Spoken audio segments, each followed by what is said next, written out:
Ready, Check Radio.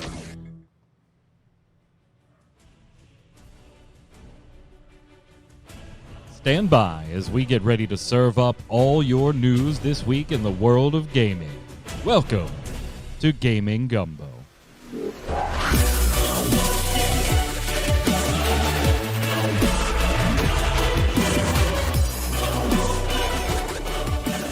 What's up, Internet? It's Saturday. It's 7 p.m. Eastern. That means here on Ready Check Radio, it's time for Gaming Gumbo, our weekly gaming wrap-up podcast.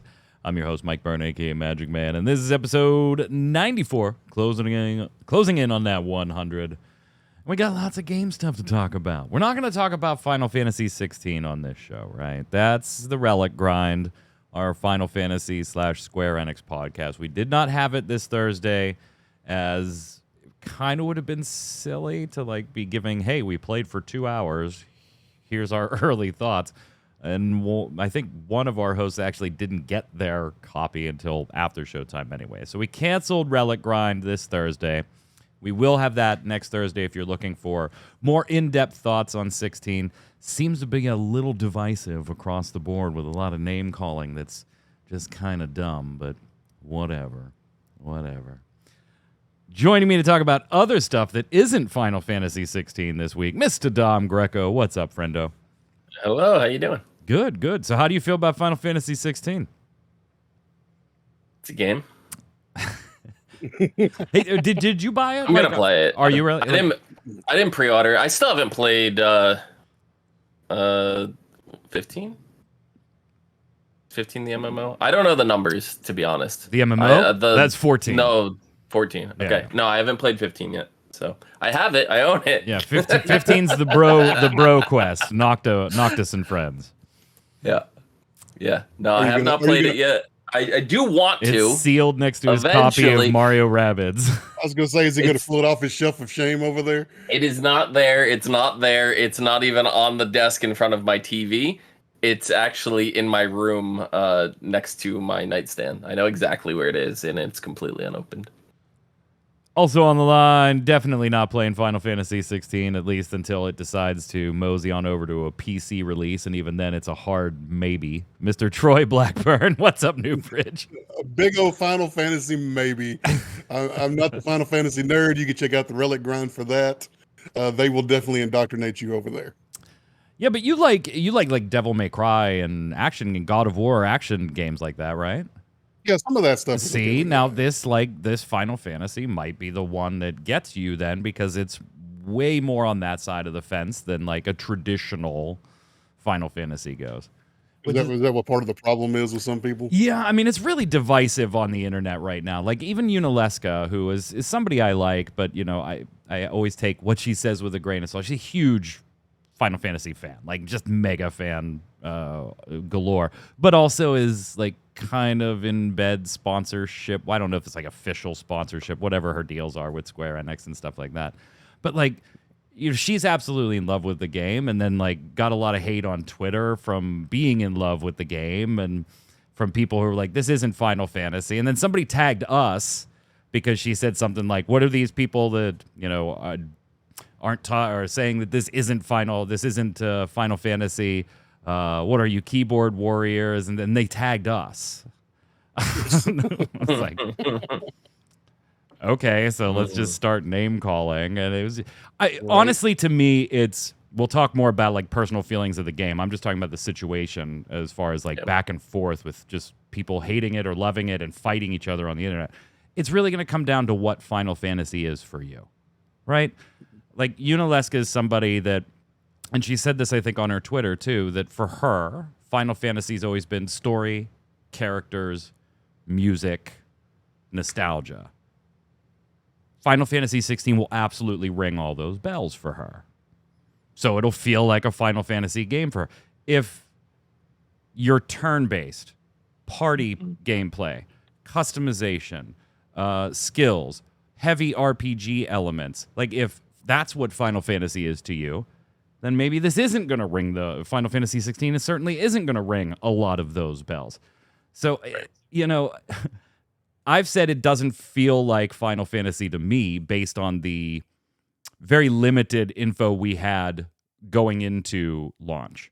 Will that change based on me playing the actual game now? I don't know. We'll talk about that Thursday.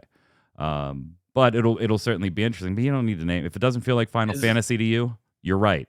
If it feels like Final Fantasy to you, you're right. Like, stop. Is this not exactly how we both feel about Zelda? Yeah. Like you're right. And we're going to talk Nintendo Direct here. So we might as well get a little Zelda in here. You're absolutely right. Like Breath of the Wild and Tears of the Kingdom to me feel like Zelda games. They work in the franchise, even though, to your point, I would never say you're wrong saying that they don't feel like Zelda games to you because they're not as heavily involved with dungeons and puzzles and like Zeldas of the past. You're absolutely right. Yeah. Doesn't make it a bad game just because it doesn't feel the same. That's really what it comes down to. You know, like you can enjoy something and not have it feel like what you're used to at the same time. The only one there is room to grow. The only criticism that I will throw at like different takes on the game, like if it doesn't feel like FF to you, I get it. If it feels like FF to you because you look for different things out of your FF games, cool. I get it there too. The people that are calling it like an evolution of Final Fantasy, okay, I get where you're going on that one. But to me, it's not really evolving anything new in a broad sense, right? It's not so much an evolution to me as it is a migration away from a party-based, micromanaged RPG to a single-player action game with Do you think there with would like be RPG sprinkles on it a little bit. Do you think there'd be more or less hatred if they just changed all the combat to be 13? Well, that's the thing. Like you look back at previous Final Fantasies, right? And the one argument that I don't like is that, well, this isn't turn-based. Well, I don't share that argument. Even before launch saying this isn't feeling like a Final Fantasy to me yet. My argument has never been primarily turn-based, right? 15 minutes in the show. Because, 12 was kind of turn-based. It was an evolution of turn-based. 13 was kind of turn-based. It was another evolution of turn-based. 15 and, 7 Remake, they have kind of hybrid turn-based. So, like, they kept those roots there. This totally eschews turn-based. It's, like, totally gone. But I can understand the argument that, like, Final Fantasy hasn't been turn-based in multiple titles now. Like, multiple titles. Little smatterings of some turn-based stuff. So that one I just kind of throw out. That doesn't matter to me. But, yeah, there are other things. The RPG elements, it's not really an RPG. Like, the equipment elements, there's not a lot. It's not very in-depth when it comes to equipment and crafting. To be fair, that's also not what the game's going for, right? It's going for an action game with a story, and boom, let's deliver that damn story. And that means it can be a good game in its own right. So anyway, let's get on. Nintendo Direct. We'll have more actual opinions on 16. My whole point there was settle down, Internet. It can be both. And there's no need for name calling, no matter how many Twitter followers you have. 100% agree. Nintendo Direct this past week. And it kind of came out swinging. And it kind of came out of nowhere. Now, when we went into this week, or last week, we talked about on the Relic Grind a rumor of a Chrono Trigger remaster. And the same rumors said, hey, in a couple of days, we're going to have another Nintendo Direct. And then all of a sudden, boom, we had another Nintendo Direct. Now, Chrono Trigger was not at it, nor did the rumors say it was going to be. But, hey, you gave me 2 rumors, one of which already proved right. Cool. The Nintendo Direct announced a ton of stuff. It was about a 40-minute show, Dom. And you being the biggest Nintendo fanboy of all of us, I watched the lineup and I was like, Dom's got to be grinning from ear to ear. This is a damn good lineup for the back half of the year. Yeah, you want to know what my favorite one was? Right Go off for the it. bat? Go for it. Mario Rabbids DLC. Oh, I bet. Yep. Because That's the Rayman DLC, isn't it? yeah. Mm. Yeah. Gonna get your Rayman. But no, seriously, your favorite from the show. Oh, there's so many. I'm excited for the Luigi's Mansion Dark Moon because I have not had a chance to play that because I never owned a 3DS. So like having a reimagined, I don't know what you want to call it's there. They called it a remake, I think, if I remember right. I think they just called it like a graphic upgrade version or whatever. But like I'm excited to be able to play that for the first time. I think it goes without saying Mario RPG is the top of everybody's list. It really doesn't need to be said. But like Mario Wonder, I'm curious about. I'm skeptical, but I do like the 2D Marios. Yeah. I was very skeptical of Mario in a cat suit. So like Mario as an elephant, maybe. I don't know. Yeah, obviously for me, the big one was Remake, baby. Like Super Mario RPG, getting an update of that. That is absolutely cool. Now, you do kind of watch this at the end of the trailer. It does have the copyrights for both Nintendo and Square Enix, because I was curious if Square Enix was part of this.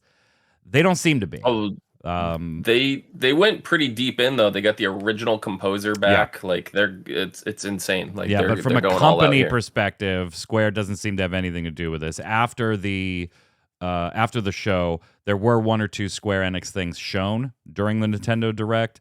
Trailers did go up for those items on the Square Enix YouTube page, but this trailer did not. So it was, because the game is copyrighted from way back when and the characters are copyrighted, they had to show both of those copyrights, but doesn't seem to be like developed by Square or anything. Yep. Troy, this harkens back to like the last console days you had, like Super Nintendo, PlayStation 1 era, and a little bit past that. I'm being facetious, but did you ever play the original here?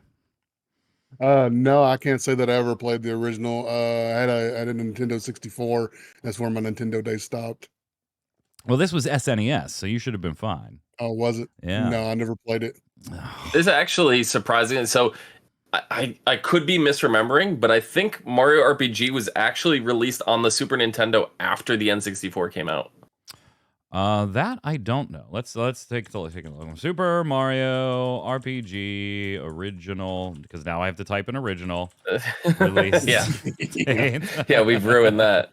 All right, so that was March 9th, 96. N64 release date in the USA. What? Look at you, September 26th, 1996. Japan, yeah, September 26th, 96 in North America. So, yeah, about a 6-month gap. The Nintendo 64 a little later.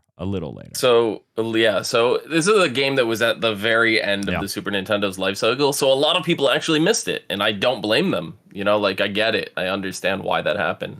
What's funny though is I like look at the remake because they do this like nice crossfade and stuff in there. But then when you see Mario start running through the stuff, I'm like, I mean, it does look smoother and more colorful, but damn, the original looked good. It did. This doesn't look all that different besides being smoothed out and, you know, brighter and HD, but you're like, damn. There's just something about Mario's proportions that are off to me. Everything else looks great. He does look a little smushed, right? Yeah. Everything else looks great. This was easily my favorite from the show. Easily my favorite. Has to be. Yeah. Palia, multiplayer farming simulator, coming this season, this holiday season, to the Switch as well, for those of you that like a little cozy game, which immediately threw the internet into an uproar because this game has supposed to have been coming, Troy, and we have covered on MMO Bomb to PC, and all of a sudden, based on the way it was announced, it looked like it was going to come to Switch first. And so the PC players went nuts on the internet, to which the Palia Twitter account then had to chime in and say, look, we're trying everything we can to get the PC version released as soon as possible. And you can bet that a vague statement like that did not quell any of the fires. No, we're going on. As soon as possible. Hello, Switch players. Welcome to Palia. Are you into like the cozy stuff? Like I know you're into survival games, so I would imagine you could be a cozy gamer building stuff. Well, there are certain ones. I've been keeping an eye on Palia for sure. Oh yeah. Yeah, I've been watching it and kind of keeping an eye out on it. There are other survival games like Nightingale that I'm really looking forward to. So it just kind of depends on release window and all that. Detective Pikachu 2 for you, Dom. It's real. Never played the first one. It's coming, baby. It's real. I've never been a huge Pokemon fan. So you don't care about Scarlet and Violet Hidden Treasure DLC? So my first actual Pokemon game, right? If you don't count playing Pokemon Snap at my cousin's house on N64 back in the day, was actually Let's Go Pikachu and Let's Go Eevee, which were both on the Switch. So that just goes to show you my extensive Pokemon gameplay. So I think I bought the new Pokemon. I think I bought it. I might not have. I don't remember. I definitely didn't play it. That's for sure. It's still unopened as well. I think I pre-ordered it and then because of course you did. I think I did, and then I remember like hearing early reviews on it, and people just weren't looking at it very favorably, and I think I canceled it. I think that's what happened. Is it out on console? If you're talking about Palia, no, it comes out on console this holiday season, but it's still not released on PC yet. That was what caused the issue. The game I want to know on here, Troy, what did you think of the Headbanger Rhythm Royale game? The freaking pigeons, man. We're gonna bring him back in on this. Oh yeah. Well, there's actual gameplay now, right? Yeah. We saw actual gameplay instead of the trailer. Seeing the actual gameplay, because when you say rhythm game, I always think like Guitar Hero or something like that, right? Yeah. Mm-hmm. Because I'm not big into like rhythm games. Now this one actually looked like it could be fun. It looked like stupid, silly fun. Yes, you're coming with us. You're coming with us, baby. Let's go. We've took a Nintendo Direct to turn him around. We have brought him wide variety of sort of mini games and the way they do that. Like that's way more interesting than what I thought it was going to be. We have brought him into the flock. He's now one of us. Yes. Also getting a Princess Peach game. Yes. Now this is like 30 seconds. They were very coy and careful, and then they decided, okay, we don't want to show you anymore. But yeah, this will be the first time that Peach gets her own game. First time on a major console. And she had some side stuff. Yeah, she had. It was called, I think, Super Princess Peach. This does not have a name yet, so we don't know. You don't want to. Let's not talk about the ending of Super Princess Peach. I don't know the ending. So, what happens? She die? No. There's a whole controversy around it. Now I gotta Google this shit and put the show on hold. No. Super Princess Peach ending. It's like a wand or something, and it's I don't know if it's appropriate for the show. After Bowser's final defeat, Peach frees Mario. They rejoice and return to the Mushroom Kingdom alongside Luigi and the Toads, with the fate of the Vibe Scepter left unknown. Yeah. The Vibe Scepter. Yeah. All right, hold on. There's some text, apparently. There's some choice text, yeah. Yeah, so I'm looking at that now. How is the ending text of Super Princess Peach real? Holy shit. And it says, the Vibe Scepter has strange and mysterious powers, that's for sure. Somewhere, someone might possibly be using it right now. Your mom's been laughing happily a lot. Maybe, just maybe, the Vibe Scepter is hidden away in your house somewhere. How did I not know about this? How did I? This is a Nintendo game. This is a Nintendo game. Yep. How did it? That's legit for real. I was reading the screenshots, not somebody typing the text out. It was 4 screenshots of old school. Here's a picture of the Vibe Scepter. Text. Yeah. So that was Princess Peach's first game ever. Yeah, I have a feeling the ending's going to be a little different on this new one.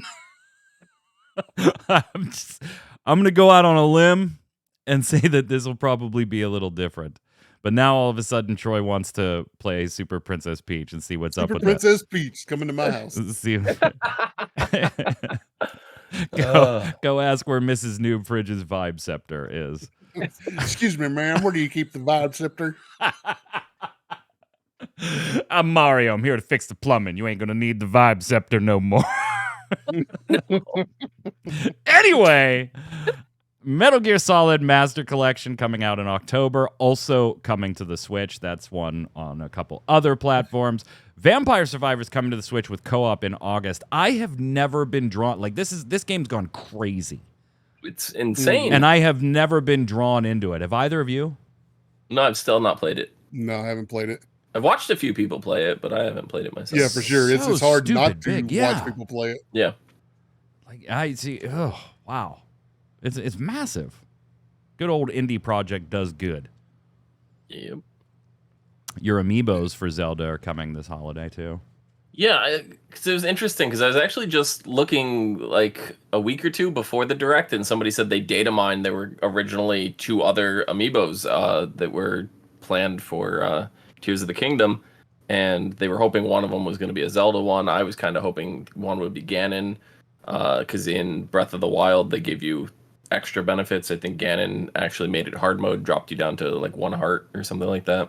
At least it did in Twilight Princess. I don't remember for sure about Breath of the Wild.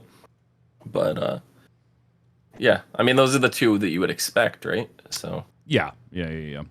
Zelda and Ganondorf. Showing B-roll right now for Mario Bros. Wonder, which you kind of talked about, and they're going to show at the end when he does the elephant suit. I got to say, though, I'm just happy that it's a new 2D Mario. yeah. You know, I miss the days sitting with my dad, right? Just playing some 2D Mario, baby. Mhm. I'm definitely going to play. I don't know about that. I think we've talked about this before too. How some of those old 2D games could really use a new sort of 2D version of them, and you got Sonic Superstars as well, which is sort of looks like a 2.5D, but it's much more along the lines of the classic games that we grew up on. Yeah, I mean, this looks great. Mario looks a little strange to me again. Why? I don't know if it's the I think he looks proportion or the fine art here. or something. Yeah. I do like when he peeks out of the pipe. I like that. Yeah. That's a nice little touch. Yeah. I like that. So that's Super Mario Wonder. I do want to leave the footage on while we're talking here so that people can see Actually, Elephant Mario at the end. The Mario Kart DLC announcement kind of had me excited because we're adding 3 new racers to that, and one that I've always wanted, which was Kamek Magic Koopa. All the way back 25 years ago, I think it was, when Mario 64 was first shown off. Mario Kart 64, rather, was shown off in Nintendo Power Magazine. Yeah. Kamek was actually a racer in the original beta version in the early screenshots. And they replaced him with Donkey Kong for the final version. So I've always, I remember reading the Nintendo Power going, oh, I want to play as Kamek because he was cool in Mario World. And then the game comes out and I'm like, where is he? Where's and my boy? I've been waiting 25 years later, finally get him. Where's my boy? Finally, 25 years later, 8 games later. I know. It's. I mean, I think they added him in the mobile Mario Kart, the one on your phone. But let's be honest, who's playing that? Sadly, probably a lot of people. Sonic Superstars, that got a new trailer, just to Troy's point. Gloomhaven. Hey, do you play Gloomhaven on Steam or anything, Troy? I know you're a tabletop guy, and Gloomhaven is... Yeah. Actually, I reinstalled Gloomhaven last night because I've got a Kickstarter that's coming called Massive Darkness. That's a dungeon crawler, so I'm really, knowing that's on the way, I'm really itching for dungeon crawler, and I hadn't played Gloomhaven in a while, so I actually re-downloaded it last night to play some next week. Yeah, I mean, he's not going to play on Switch. He doesn't have a Switch. Yeah. Got a Vibe Scepter, but he doesn't have a Switch. But Gloomhaven's actually really good. It's card based, and if you're playing the video game, you're pretty much playing the board game. There we go. For us Square Enix fans, we are getting a remake of the Second Star Ocean game. We did talk about this on the Relic Grind, that there was a potential remake coming.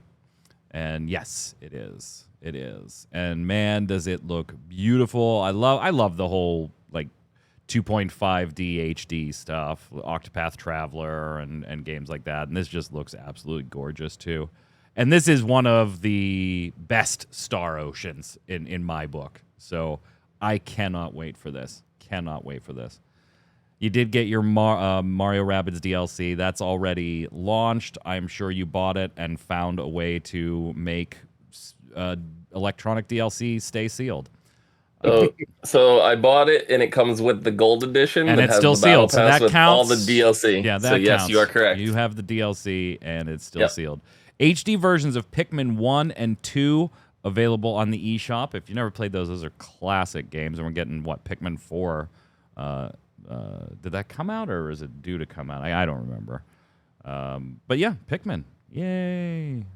All in all, I don't know what it is I about thought it was Pikmin, but I've always been sort of attracted to Pikmin. Like, it always well, looks wait, like, like you want to date one, or? Yeah, yes, I want to date one. I don't know what it is, guys, but I've always kind of been attracted to Pikmin. It's always looked like a fun game to me. It is. I mean, you've played games like Lemmings and stuff like that, right? Like Yeah. Pikmin is just a very, very souped up version. You need a new Lemmings. Those Pikmin, I don't know, man. They've always been a little sexy to me. There's a game I think I remember seeing. It might be out, might have just come out, called Tin Hearts, that I think looks like a Tin Soldiers style Lemmings game. It's with a extra puzzle material in there as well. So yeah, it came out earlier this year, I think. Yeah. I saw it at PAX. What's your overall thoughts on the Nintendo Direct there, Dom? I feel like they've got a pretty solid slate for the back half of 2023. Oh, yeah, they definitely deliver. I was a little worried because it's like they've already announced all their big stuff, and it's like, yeah, we got the new Zelda sequel. It's like, what are they gonna do? Announce DLC for Zelda? Like we know that's probably coming. They did it with Breath of the Wild, but I was like, it feels too soon to announce DLC for Zelda. So it's like I didn't know what to expect for this Direct, and going in completely blind like this, they knocked it out of the park. All in all, probably all these Marios, it's just insane. It's insane. All in all, Troy, probably going to be a pretty bang-up year for Nintendo. When you look at the back half being strong here, you had new Dragon Quest monsters. See, thank you, Omikins. I brought up Dragon Quest monsters on the Relic Grind, and both of my co-hosts were like, never played any of the series. And I'm like, fine, I'll mention it then just so it's out there. So I didn't bring it to the show notes today because I know these two jokers haven't played any of that I played series Dragon yet. Quest Builders. Okay, let's pretend that that's even remotely the same thing. Just for 10 seconds. The Dragon Quest monsters, the Dark Prince. Kind of their Pokemon, right? Come on, guys. A little more genetic splicing in it, though. For the 100th episode, are you guys going to all eat a Satan's asshole hot chip or something? No, we're not. I'll do it. No, we're not. Troy was like, no. So I'll do it if Mike does it. I'm going to be unavailable that day. I think I'll have the flu. First half of the year for Nintendo, Zelda, the HD version of Metroid, and just a bang-up first half of the year. They got this going into the second year. Everything's looking good for Nintendo so far to have a pretty good 2023. But let's see how the other companies have done. Let's take a look, gang, now that we're midway through 2023, at some of the best and worst games of the year so far, Dom. Some of the best and worst games. And if you had to take a guess at the worst game so far, what would you put there? Gollum. Yeah, you got it. It's Gollum. I mean, Gollum. Based on everything or, I've seen, Gollum runs away with this right now. It was either that or Redfall. Like, I had a 50-50 shot, and I was like, I think Gollum's a little worse. Yeah, Redfall's actually right behind it. Yeah, okay. Perfect. Which, Troy, that is just heartbreaking to us. It is. That game had so much potential, and it just didn't turn out to be any of it. Yeah, Gollum, man, what a cluster! What an and we had mocked that game mercilessly on this show from the beginning. Yeah, from the minute it was announced, Troy. And then we saw trailers and we're like, what is up with Gollum? Like, how'd you mess up Gollum? Like, look at him. Just look at him. I was hoping it was going to be one of those things where we were like judging it way too hard and it was actually fun. And no. Yeah, and then it was delayed and all of us were like, that's probably for the better. Should have been like indefinitely delayed. I seen Donkey put out a video about Gollum yesterday or the day before, something like that. I think I seen it yesterday. And of course he uses, a lot of hyperbole to get his points across. But from what he was showing, man, it just looked like a absolute buggy mess. I don't want to play it now. Well, yeah, you do have a history back in the day of either playing bad games on Twitch, and if you were too busy, forcing me to play bad games on Twitch. So there is that history there. What, Secrets of the Magic Unicorn? You didn't like that game? God, and then they had to breed them. Wanted Dead, by the way, is another game that's just absolutely atrocious. Robot Vacuum Simulator? I like on Reddit, Redfall was definitely the most overhyped and underdelivered game this year, and somebody replied, wait, Redfall was hyped? Oh, no. Wow. That one hurts me bad. Forspoken also making the list. Oh, it took third? Well, it's like it's above these guys. It's like a 64 on Metacritic or something like that. Okay. But yeah, to me that one's surprising because like to me the worst thing that Forspoken I think could be called is average. Like, okay. I believe Takal is the one that coined the phrase. It's the tuna sandwich RPG. It was good when you had it, but you won't remember you had it next week. How about some of the best games? Best games. Dom, before like looking at any lists or anything like that, what is your favorite game so far of the year? Because my biggest disappointment has to be Redfall. I wasn't touching Gollum with a fucking stick anyway, and knew that a year and a half ago. So by far for me, Redfall was the biggest letdown for me this year. What's your biggest letdown and your favorite game of 2023 so far? I also was looking really forward to Redfall, so Redfall's still my biggest letdown because I wanted a vampire shooter game. Like that seemed a lot of fun to me. If I had to guess, best game is probably Tears of the Kingdom. I can't really see anything higher than that at the moment, but what about yours personally? Ooh, me personally. Because I don't believe you're done with Tears yet, are you? Have you even really started? I haven't started. Oh, imagine that. Another fucking thing you just leave sealed on a shelf. It's not sealed. I know you opened it on this show simply so it wouldn't be sealed. Don't see. Don't try that. Oh look, I totally opened it. You cracked the seal on this show so we couldn't give you shit. I did. I cracked it. It's in my Switch. Right. It's right in there. It's installed. I will get to it. I promise. All right. So since you haven't played, you got to pick your favorite, your best game of 2023 so far. Do I have to have played it though? You have to be familiar with it because you gave one that you didn't play that you think is going to be the top of the list. That would be the Tears of the Kingdom. Right. So I don't know. How about one I'm really played? enjoying, me personally, out of what I've played, I'm enjoying Diablo 4. I'm taking it really slow. I just finally finished Act 1 like yesterday. So I'm like halfway through Act 2. I don't think you get too much fight on that one. It. Yeah. It's fun. Troy, biggest disappointment has to be Redfall. You with me on that, or have you played something else that makes you want to punch babies? No, it's Red. As far as games I've played, it's Redfall for sure. I was really looking forward to that and thought it would be something special to play with friends. I didn't really, based on everything we saw, I didn't really think the solo experience was going to be all that great. But I had friends who were going to play it, and I was really looking forward to that. And it just turned out not to be as nearly as you and I wanted to go vampire hunting together, and then it was like it actually pays not to go together. What about your top game of the year so far?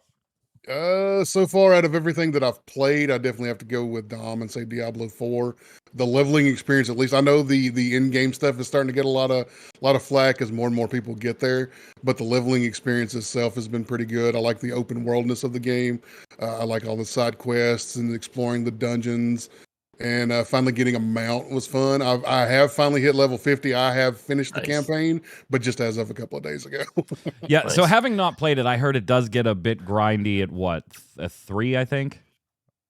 I'm seeing World Tier 3. Yeah, some Yeah. complaints about the grind when it gets there. Yeah, because it starts getting to when you get into the renown, you really start needing that for some of the harder boss fights because you need those extra potions, those extra skill points really come in handy. So grinding the renown can be a bit of a slog. Yeah, and I would imagine it's only going to get worse with the battle pass. I've already seen a lot of backlash with season 1 coming out, and the way they have to, like, the way they're handling it is you have to roll a new character to participate in the season. You can't use your existing character, so you have to level from scratch. Whole lot of stuff that they're taking from the battle pass system in Diablo 3 that people didn't like and apparently haven't learned their lesson. Because every game has to have a battle pass. Top games according to Open Critic so far for the year. Dom, you will not be surprised. Number 1 is Legend of Zelda, Tears of the Kingdom, with a score of 96. Metroid Prime Remastered, right behind it at 94. That means the top 2 titles go to the Nintendo Switch, according to current scores on Open Critic. Resident Evil 4 Remake, 92, Street Fighter 6, 92, Tents and Trees at 92, and Xenoblade Chronicles 3 at 90. That means 4 of the top 6 are Nintendo Switch games. 4 of the top 6 are Nintendo Switch games. Other notable titles, Final Fantasy 16 already coming in at 9th at 89. We'll see where that goes over the next week or so, because I'm sure a lot of scores are going to come in as release week concludes here. Hi-Fi Rush is like one of my sleeper favorite titles of the year so far at 89. That was that 89. That was that one that was like Ninja launched. It was YOLO launched on the Xbox subscription, Troy. That I absolutely love that game. Kind of rhythm based, but it's a shooter. An action shooter. Oh yeah. Is Oh, great yeah, game. yeah, yeah. with like the cell shaded art. Yeah. Did either of you play that yet? No. No, I haven't played it. Yeah, you have to. It's such a good game. Such a good game. The Dead Space remake coming in at 11. Your boy Diablo 4 coming in at 12th. And then Theatrhythm Final Bar Line coming in at 15th. I'll totally agree. Give me a Final Fantasy music rhythm game. Hell yes. I platinumed the shit out of that game real quick. Octopath Traveler, 19th, finishes out some of the more notable titles on Open Critic. I don't really disagree with the list.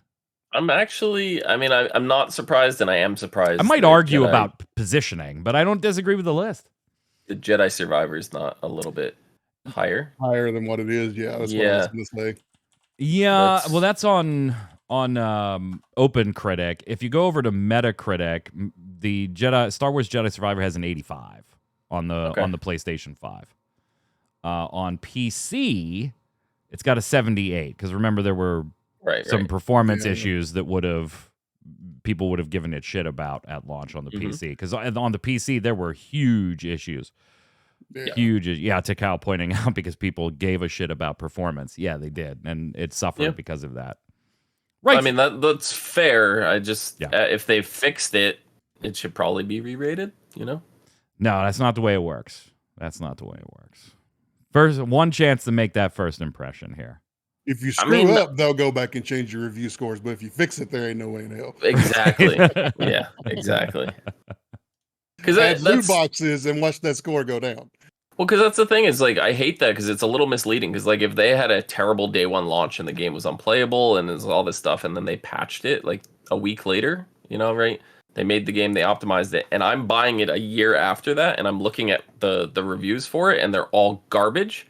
I might not have the same opinion because the game plays fine. The story might be good. You know what? I don't have any compassion for you. Release your shit in a non-buggy playable state, and you don't have that. It's directly on you to control. You don't play things immediately. It's directly you wait 10 years and then control. You play it. Are you a mod on Patient Gamers on Reddit?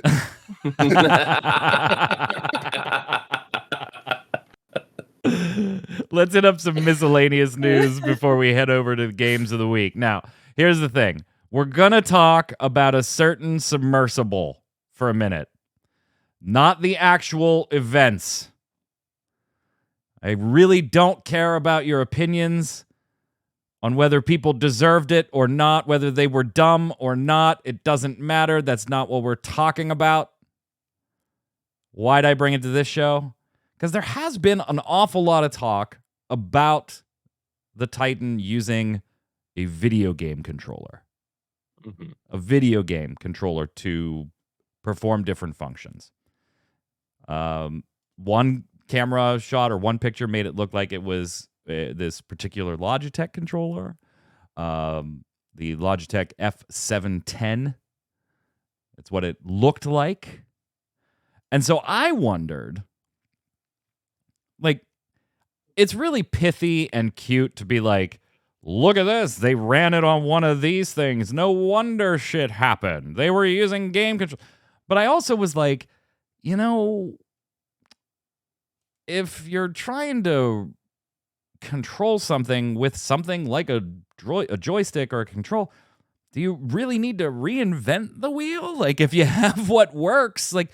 And so I actually put a bunch of stuff in the show notes for the guys here today because I wanted to know, is this really bizarre that they were using this, or is this kind of standard and is used in other places?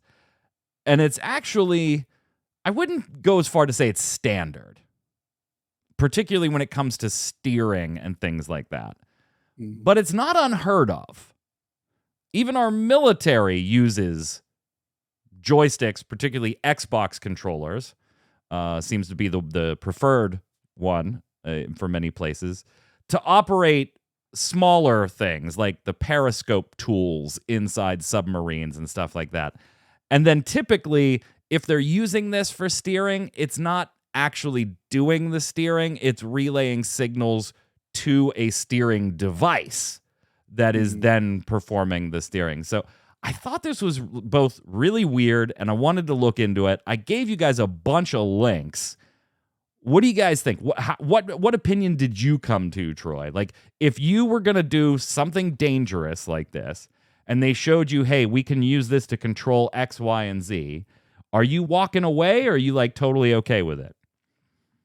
I'm totally okay with it. It's something that a lot of people are familiar with. It's something that these companies have spent a lot of time researching and putting time and development into to create these controllers that are great for the the ergonomics of the hand, the way they control things, how many things they can control, how many buttons are on them nowadays, and the things that they can do. I mean, we use controllers for things like I've got a drone that we use for real estate footage of big landscapes and stuff like that. I even shoot the inside of houses and stuff with them sometimes. And the fact that it's a controller type layout, that's something that I'm used to. Yeah, people are familiar with. You don't have to train them how to use it. You just hand it to them. I just picked it up on day one. I was like, okay, this goes up, this goes down, this goes forward, left and right. And it was like, boom, instantly I'm flying a drone, day one. Now, that said, there certainly is the argument, Dom, that hey, for very sensitive things, while a controller might work for that, there's probably controller-like looking like devices that are 1,000 times more reliable than a gaming controller that would probably be built and used when you're talking about ultimate control over a submersible, a submarine, or anything like that. But as far as using this for basic things, I don't know. There's still that. If I was like considering this type of tour, which I'm a huge Titanic buff, but I also would never go down there simply because it's a graveyard, right? I have a little. That's my thing, though. I realize not everybody will share that type of opinion, and that's okay. I kind of go, even though my brain is like, yeah, I get it. You want to go up, down, left, and right. A controller is definitely going to do that for you. Doesn't it kind of make you go, okay, wait, instead of building their own control unit, they just bought a $60 Xbox controller. Where else are they trying to save money? Like, I don't know if there's a validity to that or not, but it does kind of pop into my brain that way. Yeah, I mean, so I'd watched a lot of like footage and stuff of them talking about the controls and stuff on the ship. This was not the only method in which to control it. No, not at all. They also had, I think, 4 or 5 additional controllers on board in case something happened to any of it. Like they could repro. But there was also touchscreen controls. There was all kinds of different controls. This was not the sole means of control. And It's gonna come DW.com did down a to lot of fact checking on that type of stuff, too. right. And it's going to come down to, I feel like the whoever's operating the craft, what their personal preference is, and if this is the controller that they are comfortable with, this is probably the best fit for the operator of the vehicle. Me personally, if I had the option to pick a controller, I would be like, oh, I want the PS4 controller. That's my favorite gaming controller of all time. Like I think the 5's a little too bulky. I don't like it nearly as much as I did the 4. But, you know, like, who knows? Like, Troy may want, like, a Nintendo 64 controller. Nah, he wants an NES D-pad. He's like, Yeah. why doesn't this sub move diagonally at all? Up, down, left, right. Let's go. That's it. It's going to come down to preference at that point. And if this person played a lot of, like, Microsoft Flight Simulator games without a joystick and, you know, that this was the controller that they played, that's the controller they're going to use. It's like the keyboard I have is a Microsoft Media Center keyboard from, like, 2004, and like I just keep buying the same thing over and over again on eBay every time I need one. Like I have 4 of them stuck aside in case it ever breaks. That's the keyboard that feels great to me. I don't want to change it, you know. Do you guys want to see something weird as a result of all this? And this isn't the only one. There's a few of those. I'm showing you the sales chart for a horror-themed submarine video game called Iron Lung. Okay? Oh, Lord. This was tweeted out by David Szymanski, the creator of the game. This is their sales on Steam as all of this was happening. And just tweeted saying, this feels so wrong. Yeah. I definitely see the dark humor in this whole thing, this whole Titanic sub thing. It's just like, I made Iron Lung the most nightmarish thing I could think of, and knowing real people are in that situation right now is pretty horrific, even if it was their own bad decisions. Like, all the jokes I've been seeing are hilarious, but also, good Lord, nobody should have to die like that, he tweeted 25 minutes later after he sent out the tweet showing the chart. And this isn't the only one. It was like all of a sudden, submarine survival games on Steam just exploded sales-wise. Yeah. Little creepy. I mean that's all going to come down to like your personal preference for that kind of stuff. Like that's their choice, and I'm the kind of person that if a UFO landed in my backyard right now, I'd walk on and leave and never come back and not tell anybody where I went. You'd never hear from me again, but that's my decision. He would, however, run in and ask if it was okay to bring his Vibe Scepter. No. He was No, like, I have to borrow Troy's. you guys got Vibe Scepters? All right, let me get mine. I'll be right back. Bethesda's Indiana Jones game, hiccup, is now an Xbox exclusive, an Xbox console exclusive. Originally being developed for all platforms. Obviously, Microsoft bought Bethesda. When did we find this out, and how did we find this out? Through all the FTC litigation going on trying to block the Activision buyout by Microsoft. The Federal Trade Commission was speaking to Pete Hines, publishing boss, and they said, hey,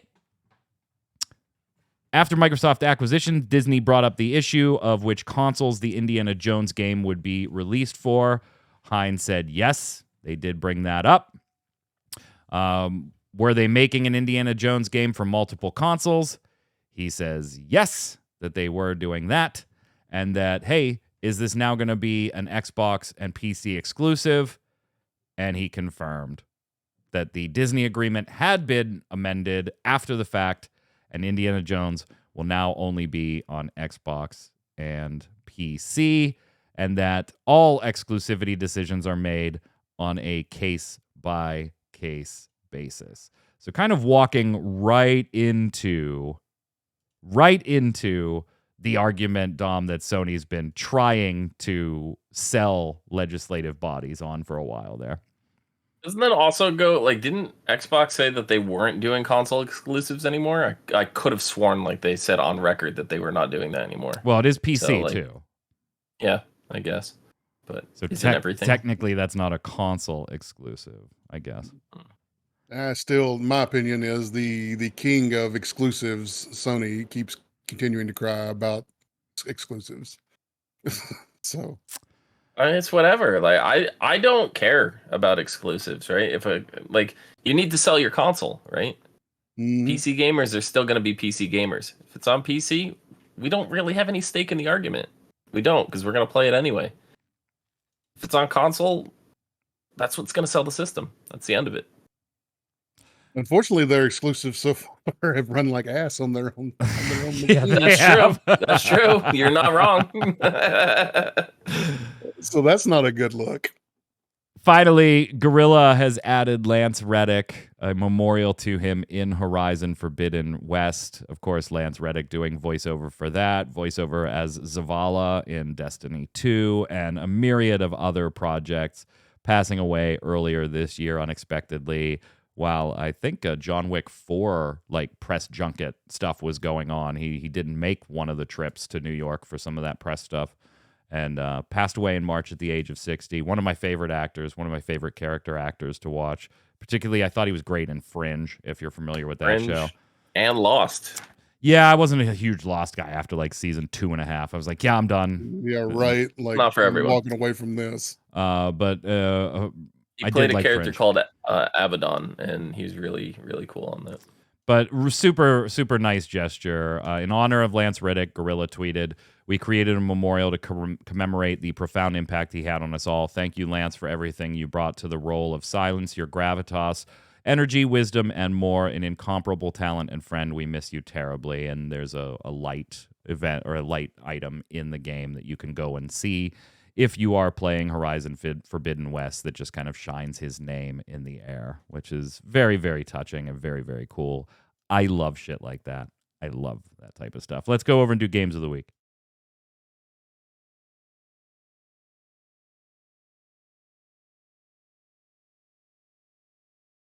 We end every episode of Gaming Gumbo here. It's where all three of us are about to recommend a game to you. Could be a video game, board game, mobile game, something we're playing now, have played before, we're playing in the future, or never played, and we think you should check it out. And you let us know in the comments below who gave the best recommendation. Dom, we're going to go to you first.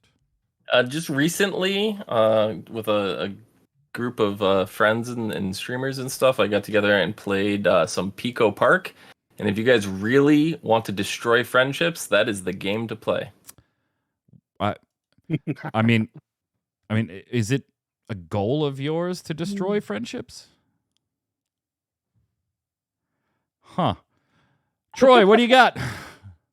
As usual, I'm recommending a board game. I'm going to go with Camel Up this week. It's a racing game, but you're not doing the racing. You're actually betting on which camels are going to win the race. So it's more of a betting game, and you roll dice to see which camels are going.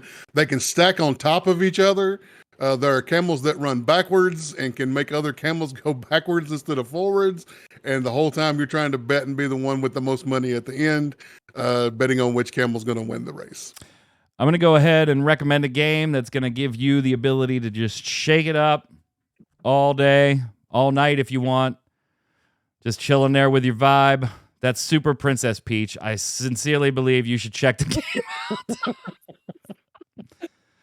It's just got the right kind of vibe. That's going to do it for us today. No Torchwick after the show. He's on holiday in Florida with Mom and my in-laws hanging out by the beach. We're all jealous. But Tarkoth will be live later tonight at midnight with some Final Fantasy 15 if we can pull him away from 16 in time.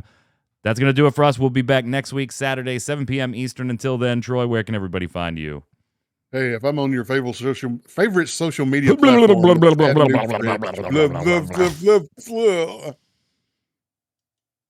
Tom.